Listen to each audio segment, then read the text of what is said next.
یا اس کے قابل نہ ہو وہ اہل علم میں سے نہیں ہوتا۔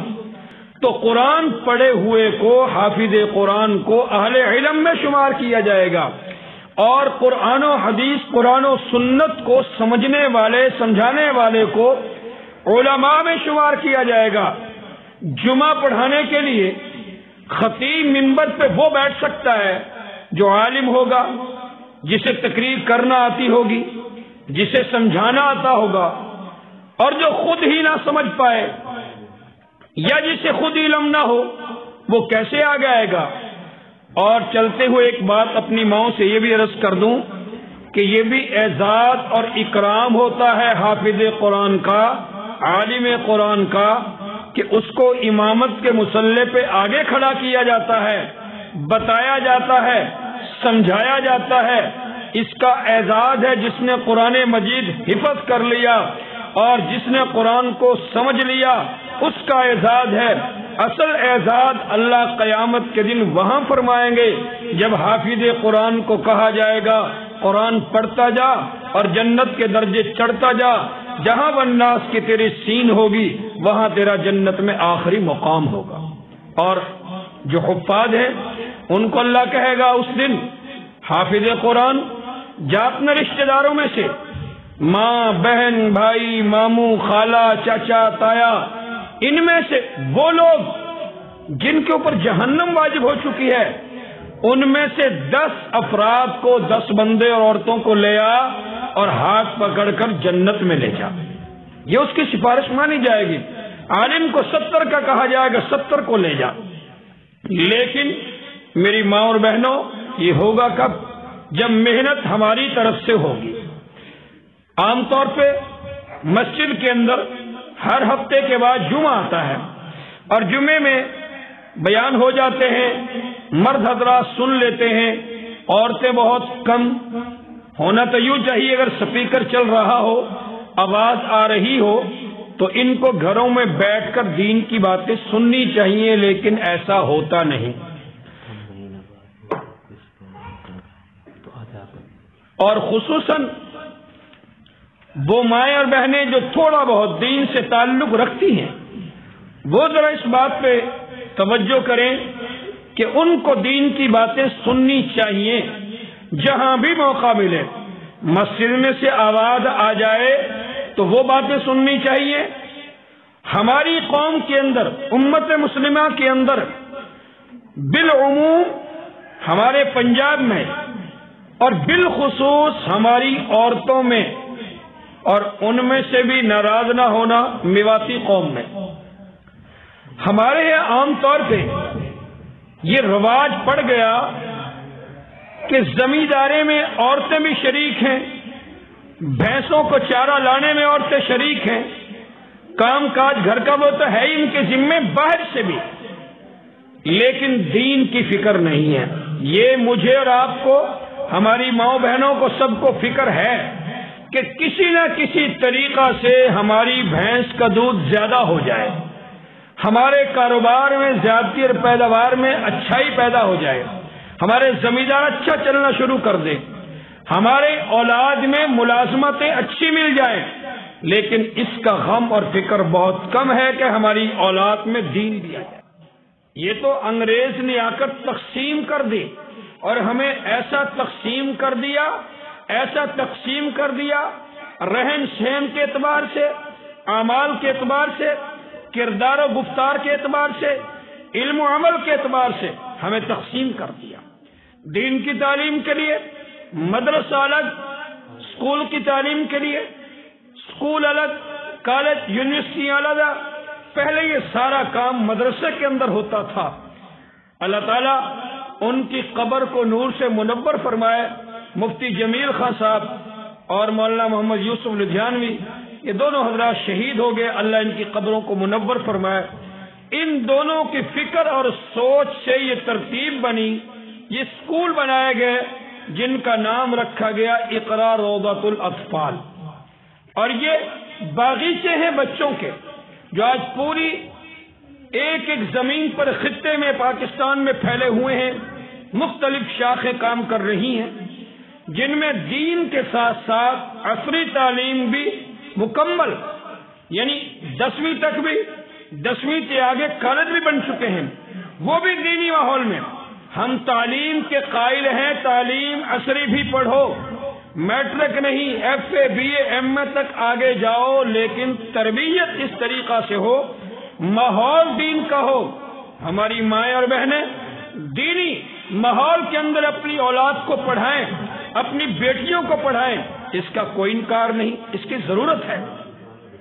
لیکن ہماری بیٹی اگر یونیورسٹی میں جاتی آگے پڑھنے کے لیے، آپ وہاں کا ماحول مجھے بیان کرنے کی ضرورت نہیں، آپ سارے سمجھتے ہیں، اور بہت ساری یونیورسٹیاں ایسی کہ جن یونیورسٹیوں میں مخلوط تعلیم اور وہیں پر قیام، وہیں پر رہنا، وہ ایک عورت تو بڑی دور کی بات ہے، انسان بھی باقی نہیں رہتے، ان کی تربیت اس انداز سے ہوتی ہے۔ عورت کا مرتبہ اور مقام سمجھنے کے لیے میں ایک مثال دیتا ہوں، شاید میری ماں بہنوں کو یہ اچھے طریقے سے سمجھ میں آ جائے کہ ہمیں جو کہا جاتا ہے کہ پردہ کرو پردہ کرو، کیا اتنی سختی ہے دین میں؟ کیا پردہ ضروری ہے؟ پہلی بات تو یہ ہے، عورت کا معنی ہوتا ہے چھپانے والی چیز، عورت اسے کہا جاتا ہے، عورت کا لفظ بتاتا ہے کہ عورت ہے چھپانے والی چیز، اور ان کو فخر محسوس ہونا چاہیے اس بات پر کہ پوری کائنات میں سینکڑوں نہیں کروڑوں کی تعداد میں کتابیں موجود ہیں، مختلف زبانوں میں کتابیں موجود ہیں، ہر ملک کی لائبریریوں میں لاکھوں کی تعداد میں کتابیں مختلف فنون کے اوپر، یعنی مختلف مضامین کے اندر وہ کتابیں موجود ہیں، لوگ پڑھتے ہیں، نفع اٹھا رہے ہیں، فائدہ حاصل کر رہے ہیں، بڑے اچھے اچھے لوگوں نے وہ کتابیں لکھی ہیں۔ لیکن آپ ان میں سے کسی کتاب پر، چاہے وہ کتنی قیمتی ہو، کتنا ہی لکھنے والا عزت والا بندہ کیوں نہ ہو، اس کتاب کو کوئی کپڑا نہیں دیتا، کوئی کتاب کو کپڑے میں نہیں لپیٹتا، کسی جگہ پر غلاف چڑھایا نہیں جاتا اس کتاب کے اوپر۔ لیکن قرآن مجید تمام کائنات کی کتابوں میں سب سے اعلیٰ ہے، عظمت والی ہے، بہتر ہے، اس وجہ سے اس کو غلاف چڑھایا جاتا ہے، اس کو لپیٹا جاتا ہے، اس کو چھپایا جاتا ہے۔ بس اسی سے سمجھ لیجئے کہ جو عورت اپنے آپ کو غلاف کی طرح چھپائے گی، جیسے قرآن کو غلاف میں چھپا دیا، اور قرآن غلاف میں چھپایا اس وجہ سے گیا، قیمتی تھا، مزید قیمتی بن گیا۔ جو ہماری بہن بیٹی اپنے آپ کو پردے میں چھپائے گی وہ قیمتی ہوگی، اور اللہ کے ہاں بڑا مرتبہ اور مقام وہ عورت پائے گی جو اپنے آپ کو چھپائے گی۔ جس طریقہ سے محنت کوشش کر کے تربیت کر کے اپنے بچوں کو ہم اس طرف لگائیں گے، کل کو یقیناً میرے سمیت ہم سب نے دنیا چھوڑ کر جانا ہے، ماں چلی جائے، باپ چلا جائے، اولاد کو قرآن پڑھایا ہوا ہو، تو کل کو بچہ یا بچی یقیناً آپ کو قرآن پڑھ کے بخشے گا، آپ کے لیے سارے سوال کرے گا، ثواب پہنچائے گا۔ ہمارے استاد محترم فرماتے ہیں کہ ان کے ایک مقتدی فوت ہو گیا، ان کے دونوں بیٹے باہر پڑھتے تھے، کافی عرصے کے بعد امریکہ سے اچانک فوتگی پر ان کو آنا پڑا۔ اب وہ آئے تو جب قرآن مجید کی تلاوت کرنے کے لیے سورہ اخلاص وغیرہ پڑھنے کے لیے دعا کا کہا تو سارے پڑھ رہے تھے اور دونوں بیٹے خاموش تھے۔ بیٹوں سے پوچھا بھی آپ اپنے باپ کے لیے کیوں نہیں پڑھ رہے؟ ان بیٹوں نے کہا کہ ہمارا باپ نہیں، ہمارا دشمن ہے۔ کیوں بھائی؟ آپ کا دشمن کیسے؟ کہ اس نے ساری زندگی ہم کو گھر سے باہر رکھا، تعلیم دلوائی، انگریزی پڑھائی، یہ ساری چیزیں ہمیں سکھائی ہیں، قرآن نہیں پڑھایا۔ اگر یہ قرآن پڑھا دیتا تو آج ہم بخشتے پڑھتے، انہوں نے نہیں پڑھایا اور انگریزی کا ثواب نہیں پہنچ سکتا۔ تو میری ماں بہنوں، یہ تمہارے کل قیامت میں کام بچہ بچی وہ آئے گا جس نے قرآن پڑھا ہوگا، جس نے قرآن سیکھا ہوگا، اور اس میں ہم سب کو فائدہ نظر آ رہا ہے۔ بالخصوص آپ انگلش پڑھاؤ، ریاضی پڑھاؤ، سارے مضمون پڑھاؤ، ان بچوں کو آپ بے شک ڈاکٹر بناؤ، انجینئر بناؤ، ٹیچر بناؤ، سرکاری ملازمت دلواؤ، پڑھاؤ سب کچھ، لیکن ان کو سب سے پہلے قرآن پڑھاؤ، سب سے پہلے کلمہ طیبہ جو انہوں نے پڑھا ہے، مسلمان ہے، وہ ان کو سکھاؤ، ان کو رہن سہن کا انداز سکھاؤ اور رہن سہن کا طریقہ سکھاؤ، اور وہ ہمارے بھی ذمے ہے، اساتذہ کے بھی ذمے ہے۔ اگر استاد گھر میں اگر بچے کی والدہ اور باپ نے اچھی تربیت کی لیکن اسکول کا ماحول اچھا نہیں ملا، پھر بھی مسئلہ گڑبڑ ہو جائے گا۔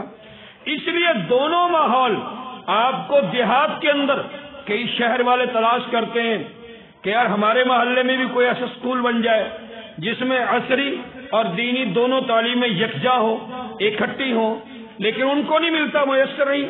آج اللہ کی توفیق سے آپ کے گاؤں کے اندر دیہات میں اللہ نے ایسا ادارہ قائم کر دیا ہے جس ادارے کا سالانہ آج رزلٹ ہے، جو بھی پڑھ کے سنایا جائے گا، بتایا جائے گا، اور بچوں کو انعام بھی دیے جائیں گے۔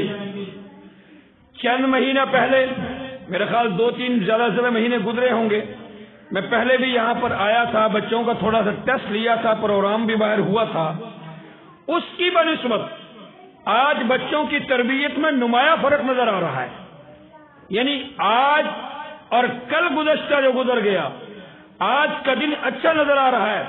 اس سے معلوم ہوا کہ یہ ادارہ ترقی کی طرف گامزن ہے اور بہتر انداز میں اپنے بچوں کو تربیت کرنے میں مصروف عمل ہے اساتذہ کرام، اور انہی کے نتیجے میں وہ ٹیچرز ہوں، وہ اساتذہ کرام ہوں، ان کی محنت سے بچے آج ترقی کر رہے ہیں۔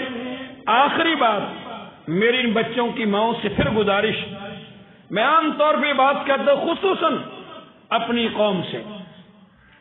ہمارے ہاں رواج یہ پڑا ہوا ہے، دیہاتوں کے اندر بھی شہروں کے اندر بھی، بچے کو صبح اسکول بھیجتے ہیں یا مسجد میں بھیجتے ہیں، دونوں بچوں کی ترتیب الگ الگ ہم نے بنائی ہوئی ہے۔ اس بات کو ذرا توجہ سے سننا، اگر اسکول میں بچہ جا رہا ہے، ماں یا بہن اچھے طریقے سے اس کو تیار کریں گے، اس کو کہیں گے بیٹا میں تیرے لیے پانی گرم کرتی ہوں، آپ نہا کر جائیں، یا کم از کم منہ ضرور اچھے طریقے سے صاف کر کے دھو کے صابن سے جائیں، اور اچھے طریقے سے پھر کپڑے ان کے استری کر کے تیار کر کے دیتے ہیں، حتیٰ کہ ان کو جرابیں پہنا کر جوتے بھی پالش کر کے دیتے ہیں۔ یعنی میرے بیٹا یا بیٹی اس کے استری شدہ کپڑے ہوں، کہیں ورشٹ نہ ہو، کوئی ٹیچر کو استاد برا نہ کہہ دے، اچھے طریقے سے تیار کر کے بھیجتے ہیں کہ بیٹا بہترین طریقے سے، کوئی یہ نہ کہہ دے اس بچے کی ماں نہیں ہے یا ماں نے اس کا منہ نہیں دھویا تھا۔ یہ محنت کرتے اور کرنی چاہیے، میں یہ نہیں کہتا نہیں، اچھے اس سے بھی زیادہ اچھے طریقے سے تیار کرو۔ اب تو الحمدللہ ہماری اس قوم میں اتنا شعور آ چکا ہے، اب فرق نہیں رہا۔ وہ پہلا سادگی والا زمانہ گیا جب ہماری قوم میں، ہماری مائیں بہنوں میں، ہمارے بڑوں میں سادگی ہوتی تھی، اب وہ سادگی ختم ہو گئی۔ اب تو ہم ہر طریقہ سے، ہر قوم کا علم میں، عمل میں، تقوی میں، طہارت میں، دنیا کے اعتبار سے، علم کے اعتبار سے، ظاہر کے اعتبار سے، دین کے اعتبار سے، دنیا کے اعتبار سے ہر قوم میں نمایاں ہے، کسی سے پیچھے نہیں ہے۔ لیکن دوسری طرف بھی توجہ کریں، جب آتی ہے بچے کو مسجد میں، مدرسہ میں بھیجنے کی باری، صبح صبح اٹھاتے ہیں، کوئی ماں یہ نہیں کہتی بیٹا میں تیرے لیے پانی گرم کر دوں، وضو کر لے۔ پھر وہاں پتہ ہے کیا کہتے ہیں، جا بیٹا مسجد میں جا کے منہ دھو لیو، انہیں وضو کر لیو اور جلدی سے چلو جا، کپڑا پھٹا کوئی بات نہ، چلو جا، ان سے کچھ بھی نہ ہوئے۔ یعنی اس طرف توجہ نہیں ہے، جبکہ یہاں مسجد میں جاتے وقت، مدرسے میں جاتے وقت اپنے پورے بچوں کا، کپڑوں کا، ٹوپی کا، جوتوں کا، اس کے غسل کا، منہ کی صفائی کا پورا خیال کرنا چاہیے۔ اگر اپنے بچوں کو ہم تیار کر کے مسجد و مدرسوں میں بھیجیں گے، انشاءاللہ پڑھنے کے بعد یہی بچہ آپ کو دعائیں دے گا، اور یقیناً دعا اس کی قبول بھی ہوگی۔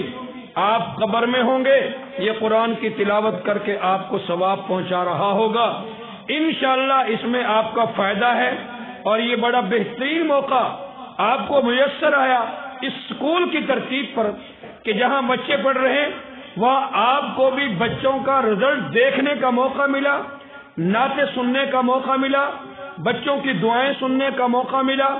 یہ اس ادارے کی شاید گاؤں میں خصوصیت ہو کہ ایسا موقع اور باپردہ ماحول۔ عام طور پر رزلٹ سنایا جاتا ہے اسکولوں میں، مائیں بھی کھڑی ہوتی ہیں، باپ بھی کھڑے ہوتے ہیں، لیکن یہاں پردے کے ماحول میں آپ کو ان بچوں کے ذریعے سے دینی پیغام دیا گیا۔ ایک بچی نے نظم پڑھی تھی، میں مسلم قوم کی بیٹی ہوں، میں پردہ کرتی ہوں، میں پردہ کرتی ہوں۔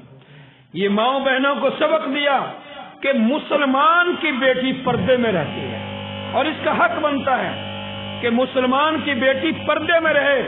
تو میری ماؤں بہنوں، اس کا سبق بھی یاد کر لو کہ ہم بھی مسلم قوم کی بیٹی ہیں، ہم بھی مسلم قوم کی بہنیں ہیں، ہم بھی مسلم قوم کی مائیں ہیں۔ یہ ہمارے لیے بھی ضروری ہے۔ اس لیے ایک اور قاری صاحب نے بھی خوشخبری سنائی ہے کہ انشاءاللہ ہم عورتوں کا پروگرام، عورتوں کو دینی بات سنانے کے لیے اس اسکول میں ہر ماہ ان کو بلایا کریں گے۔ ہر مہینے کے بعد مہینے میں ایک مرتبہ ضرور ان کو دین کا پیغام، دین کی بات سنایا کریں گے، تاکہ جہاں بچے دین کی بات سنیں، مائیں بھی دین کی بات سنیں۔ جہاں دین کا فائدہ بچوں کو ہو، ماؤں کو بھی ان کا پورا فائدہ پہنچے۔ اس کے لیے آپ ایسے تیاری کریں، آپ کو فکر ہو جائے، ماؤں بہنوں کو فکر ہو جائے کہ آپ قاری صاحب کو کہیں، قاری صاحب مہینہ پورا ہو گیا، پروگرام کب ہو رہا ہے، کس دن آپ نے عورتوں کو بلانا ہے، ہم نے دین کی باتیں سننی ہے۔ نہ جانے کس پروگرام میں کون سی دین کی بات کس ماں بہن بیٹی کے پلے پڑ جائے اور وہ اس پر عمل کرنا شروع کر دے، اس کی زندگی بدل جائے، اور جس کی زندگی بدل گئی انشاءاللہ اس کی آخرت بہتر ہو جائے گی۔ اور ہمیں اللہ نے موقع دیا ہے، ہم اپنی زندگی کو بدلنے کی کوشش کریں۔ پھر میں آخر میں جن بچوں نے نظمیں پڑھی، دعائیں سنائی، نعتیں پڑھی، اور ایک بچی نے بہت اچھے انداز میں تقریر کی، اللہ ان کے علم میں، عمل میں ترقی نصیب فرمائے۔ ان کے ماں باپ کو بھی جذبہ شوق اور اس انداز سے بچے بچیوں کو پڑھانے کی توفیق نصیب فرمائے۔ اور ان تمام بچوں کو جو یہاں آئے ہوئے ہیں، میری دلی دعا ہے ان بچوں کے لیے، اللہ ان سب بچوں کو عصری تعلیم کے ساتھ ساتھ، یعنی اسکول کی تعلیم کے ساتھ ساتھ، اللہ ان کو حافظ قرآن بنائے، عالم قرآن بنائے، حامل قرآن بنائے۔ اللہ ہم سب کو عمل کی توفیق نصیب فرمائے۔ وما علینا الا البلاغ۔